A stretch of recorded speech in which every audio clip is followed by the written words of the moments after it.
This is Behind the Game, Episode 5. You may be surprised to know that Michael Jordan has an unlikely background with April Fool's Day hijinks. Here are three such instances. The first and third had Jordan's direct involvement.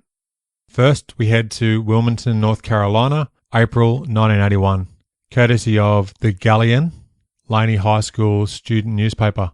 Headline, Jordan fouls out.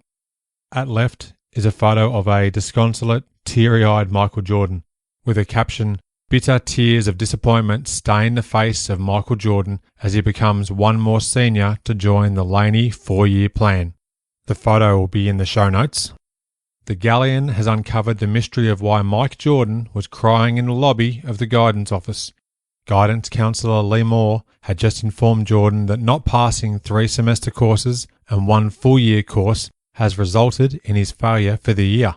Going to summer school will not give him enough credits to graduate in time to attend the University of North Carolina at Chapel Hill in the fall. Moore suggested that Jordan stay at Laney for another year, or at least until January. "It's not that I have to stay here another year that's upsetting, but Dean Smith wanted me this fall. Now I have to spend a whole year not playing basketball at all because I can't play here as a senior for 2 years, cried Jordan. "I really didn't think my teachers would fail me. I thought I had it made," Jordan added. Since he can't play basketball for the Bucks next year, Jordan intends to spend more time on his academic studies. He also asks that anyone interested in tutoring him during the summer get in touch with him during homeroom. In order to escape the humiliation, Jordan says he will attend the University of Nevada at Las Vegas whenever he graduates. Next, we head to Chapel Hill, North Carolina, April 1982, courtesy of the Daily Tar Heel, or should I say, the Daily Fish Wrap, the University of North Carolina's student newspaper. Headline, Jordan surprises all with decision to turn pro. Written by staff writer, the interestingly named Jacques Strapp. When he found out, Dean Smith shook his head in disbelief. "I just don't understand it," he repeated over and over, searching for a logical explanation. His players certainly didn't have the answer. "None of us really know why," Sam Perkins said. "It doesn't seem to make any sense." And the UNC fans, still in the midst of their victory celebration, were just as shocked when they learned yesterday that freshman sensation Michael Jordan has declared his eligibility for the upcoming NBA draft. For Jordan, the decision was not a difficult one. "I feel that I've accomplished everything that I can in college basketball. I broke into the starting lineup of the number 1 team, I had a real good year, and I made the shot that brought us the national championship. What else is there?" he said. Jordan said that he had discussed the matter with his family and that everyone had been supportive of his decision. "I realise that getting a degree is important, but that's something I can do anytime," he said. "Right now, I have a chance to play in the pros and I can't turn down the opportunity to sign a big contract. Just how big that contract will be won't be determined for a while, but a spokesman for the Los Angeles Lakers, who will have one of the top picks in the June draft, said that the NBA team would probably offer the Wilmington native a multi-year pact, in excess of $1 million, if he is available. "It would be fun playing alongside Kareem Abdul-Jabbar and Magic Johnson," Jordan said. "I might not start right away, but I'm sure I'd get a lot of playing time." While Jordan considered his future in professional basketball, Smith discussed the effect that the freshman's departure might have on the team.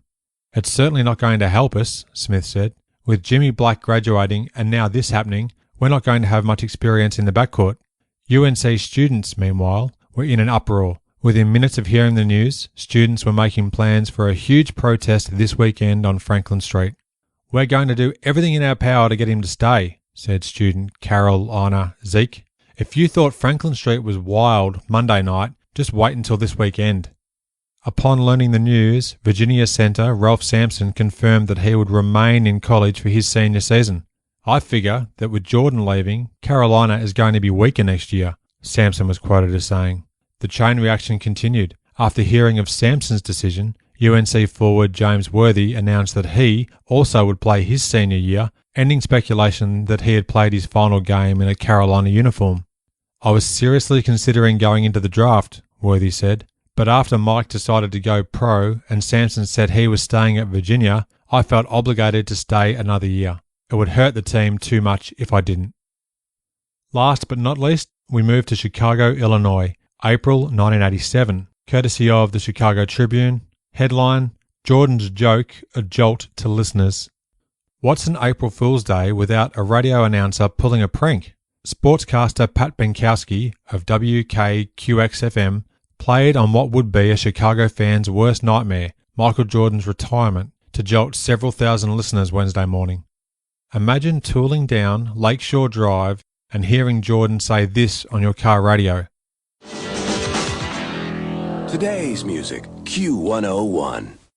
Right now, with the injuries I have, I feel mentally and physically strained. My body is tired, and I'm just ready to quit playing basketball. This is my third year in the NBA, and I feel I have enough financial security that I can leave. I'm ready to start my golf game. I went through a lot of nicks and knacks of injuries, and any one of them could have been a career-ending injury. It woke me up and let me know I should start doing things not as physical. Well, if that wasn't enough to make fans smash into the car in front of them, there was a clincher from Jordan. I had a meeting with the other guys a few days ago, and they accepted the decision. It seems like they've dedicated this season to me. It was Jordan speaking, but he agreed to be part of Benkowski's hoax when the sportscaster approached him with the idea after the Washington Bullets game Tuesday at the stadium. The station was bombarded with 150 calls by 9 a.m. Other stations, as well as newspapers, also were flooded, but Jordan paid for his part too.